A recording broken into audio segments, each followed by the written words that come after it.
गर्मी हो चाहे सर्दी, सूर्य की कुछ किरणें स्किन के लिए काफी हानिकारक होती हैं। आपने सन टैनिंग, सन रैशेज, सन बर्निंग जैसी समस्याओं के बारे में तो सुना ही होगा।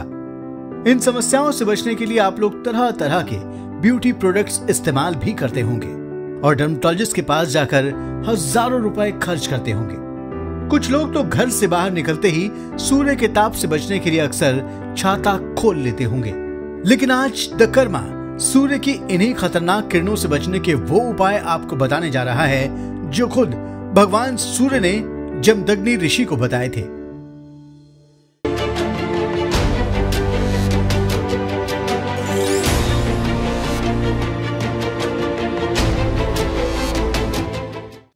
महाभारत के अनुशासन पर्व के 95वें अध्याय में एक बार परशुराम जी के पिता महर्षि जमदग्नि गर्मियों के समय धनुष बाण की क्रीड़ा कर रहे थे।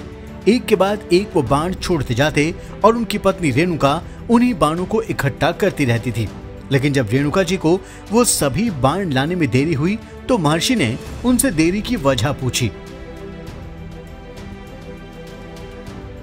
शिरस्तावत् प्रदीप्तम में पादौ चैव तपोधन सूर्य तेजो निरुद्धाहम वृक्षच्छायाम समाश्रिता।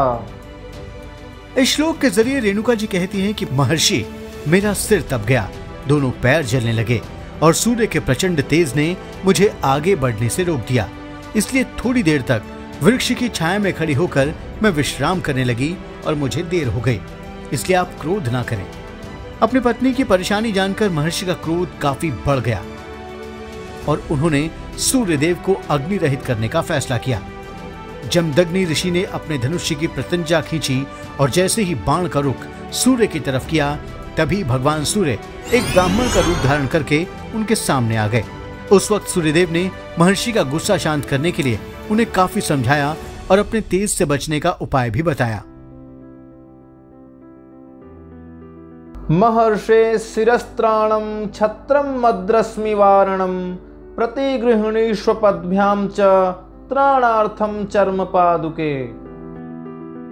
महाभारत के अनुशासन पर्व के अध्याय 96 में सूर्यदेव ऋषि जमदग्नि को कुछ उपहार देते हुए बोले, यह छाता मेरी किरणों का निवारण करके माथे की रक्षा करेगा तथा चमड़े के बने ये एक जोड़ी जूते जो पैरों को जलने से बचाने के लिए मैं आपको दे रहा हूं, आप इन्हें ग्रहण कीजिए।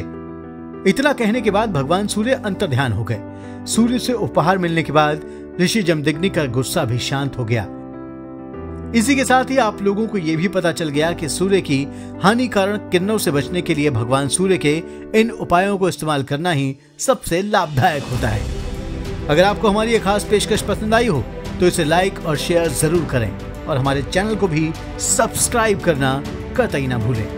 धन्यवाद।